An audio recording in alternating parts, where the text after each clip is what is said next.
Hey everybody, it's Felisa. This is going to be another entry into Spotlight Sunday where I highlight cases of the missing, lost, and endangered. Much of this presentation today is derived from the Charley Project. I invite you to go take a look at that website and learn about other cases of the missing, lost, and endangered. And if you are financially able, I encourage you to please donate to the site administrator who has done a yeoman's job in presenting these cases with grace, dignity, and humanity. Today's case is on Asha Jaquilla Degree. She has been missing since February 14th, 2000. She's missing from Shelby, North Carolina. Her date of birth is given as August 5th, 1990. She was 9 when she went missing, and she would be 29 today.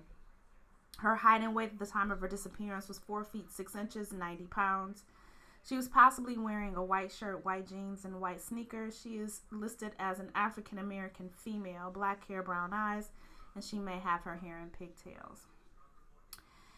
In 2000, Asha resided with her family in an apartment on Oakcrest Street in Shelby, North Carolina. She was last seen inside her home at approximately 2:30 a.m. on February 14, 2000.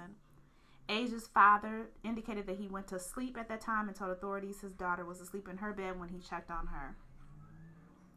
Asha shared a room with her older brother, who stated that he heard noises during the early morning hours and assumed his sister was tossing in her sleep.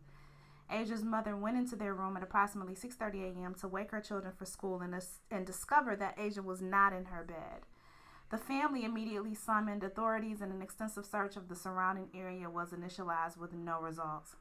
Asha has never been heard from again. 2 truckers reported seeing her walking south on Highway 18 north of Shelby between 3:30 and 4:15 a.m. Asha was apparently near the intersection of Highway 180 at the time, about a mile from her home. She left the highway at this point and walked off into the darkness. It was the last confirmed sighting of the child. Asha may have been sighted getting into a distinctive dark green early 1970s model car on the night she was last seen. The vehicle, which had rust around the rear wheels, is thought to have been either a Lincoln Mark IV or a Ford Thunderbird. Investigators believe Asha left her residence of her own accord, and she is described as being a quiet, shy person, but a good student and a happy home life, and her reasons for leaving are not clear. Asha's basketball team lost a game, their first loss in the season, the day before her disappearance. Her family said that she was upset over the loss, but she calmed down within a few hours. Asha's 4th grade class at Folsom Elementary School read the book The Whipping Boy by Sid Fleischman in February 2000. The book centers around the story of a prince and a commoner child who receives lashes on the royal's behalf. The children proceed to run away, and the book details their adventures. Both boys return safely to the kingdom at the story's end, and it is not known if this book served as a catalyst for Asha's disappearance. Asha's black book bag and black Tweety Bird purse were missing from her room after her disappearance, along with a pair of blue jeans with a red stripe, black sneakers, a long-sleeved white shirt with purple lettering, a red vest with black trim, black overalls with Tweety Bird on them, and a long-sleeved black and white shirt. All the doors to the house were found locked. Asha kept her house key in the book bag. Asha's pencil, marker, and Mickey Mouse hair bow were discovered on the ground in the doorway of a tool shed at Turner's Upholstery on Highway 18 on February 17th, 3 days after her disappearance. Her belongings were found near the stretch of road where Asha was seen walking in the early morning of February 14th. A search of the area failed to produce additional evidence. In August of 2001, 18 months after she disappeared, a contractor uncovered Asha's book bag, which had her name and her telephone written on it, and it was buried off Highway 18. The item had been double wrapped in black plastic trash bags and was found more than 26 miles from her family's home and in a different direction from where she'd been seen walking. Nearby, some animal bones and a pair of men's khaki pants were found. The bag was sent to federal laboratory for testing, but citing the pending investigation, authorities never released the details. Unconfirmed reports state that the bag contained Asha's name on a piece of paper as well as clothing and a pencil case. In October of that same year, a plastic trash bag similar to the one in Asha's book bag was wrapped in. The bag was sent to a police lab for analysis. Investigators announced that they considered Asha's disappearance to be a criminal matter, and foul play is suspected after the book bag's discovery. The surrounding area was thoroughly searched afterwards, but additional evidence was reportedly not located. In October of 2018, the Cleveland County Sheriff's Office released 2 new pictures connected to Asia's case. This was a shirt, New Kids on the Block. It was a concert t-shirt. It actually looks like one of those sleep shirts, but I guess kids could have worn it as just a regular t-shirt over jeans. And a book, McElligot's Pool by Dr. Seuss. This was a library book, and so the investigators just asked that anyone with information regarding the library book and the t-shirt pictured when they released it to just come forward and give details about what they know. The Sheriff's Department did not release why they believe these items are connected to Asia's case or how they're connected to Asia's case. They're just asking for more information, and I'm going to have to assume that is because it's still an ongoing case, that is still open and unresolved, obviously, that they don't want to give more information that is necessary to avoid compromising the case and the information that they may have already gathered.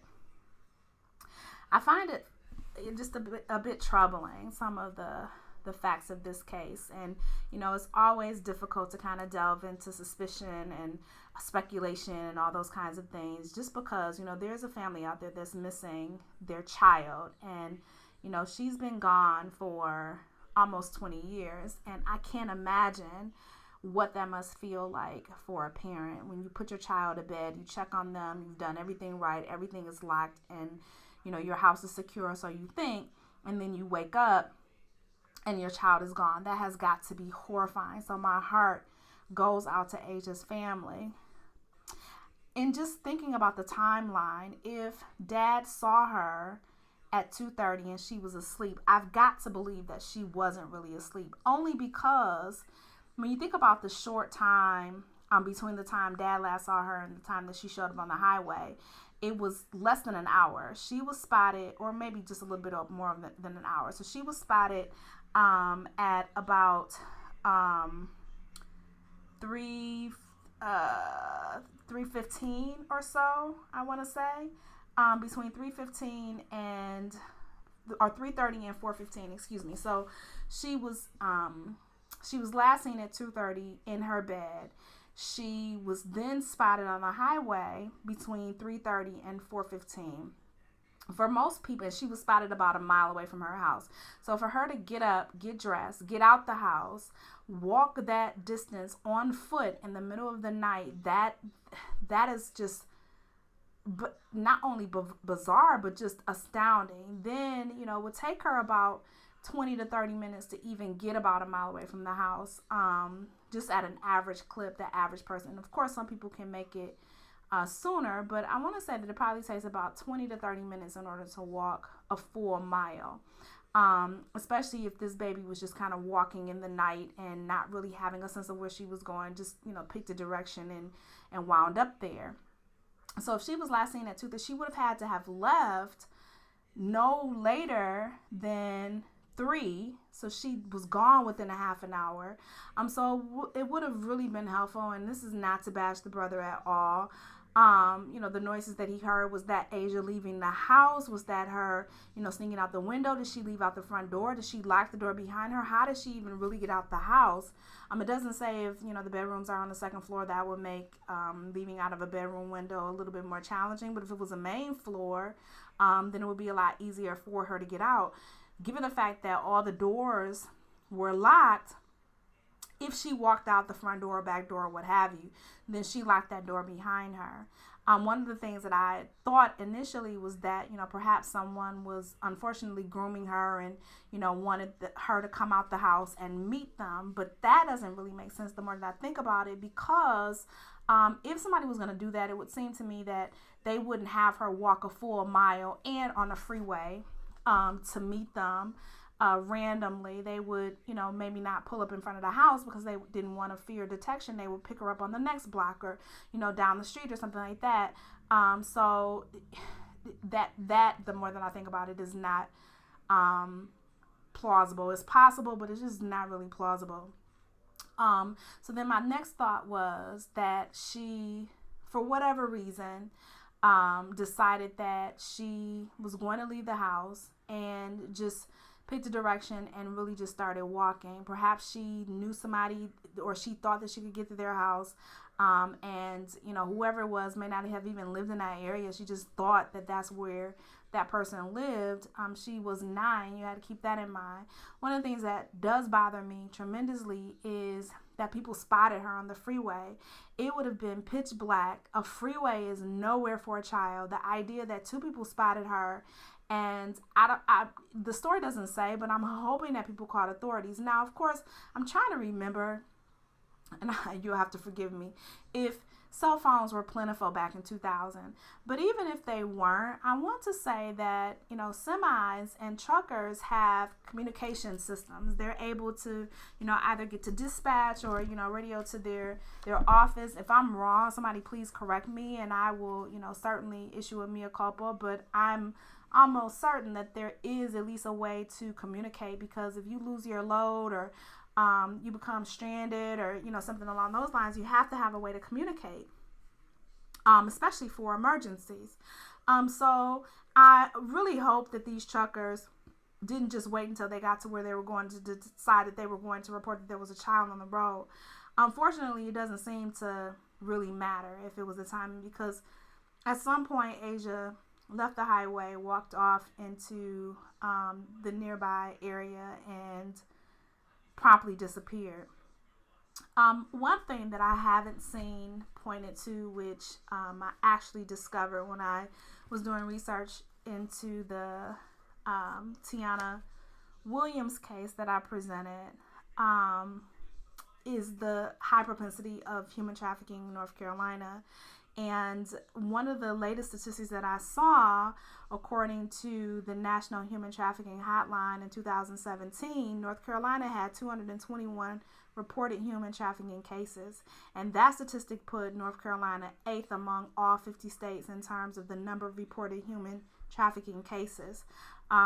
And one of the reasons that there is such a prevalence of human trafficking in North Carolina is due to several factors. But one of the things that they've cited is that the major highways that run through the state, 40, 85, and 95, a large transient military population surrounded by sexually oriented businesses, numerous rural agricultural areas with a high demand for cheap labor, and an increasing number of gangs. Now, this was according to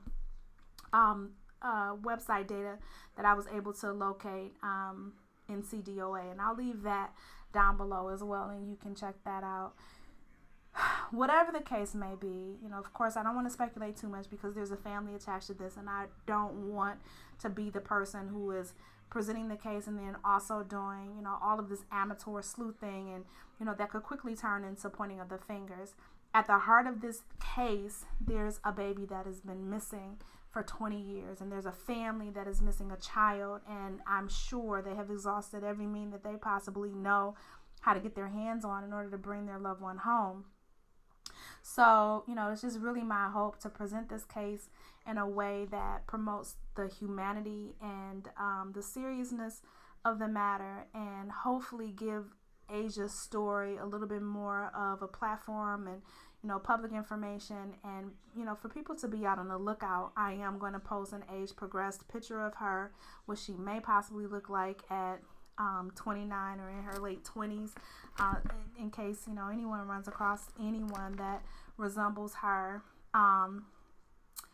Nothing can hurt, actually, reaching out and proving that it's not her, or, perhaps that it is.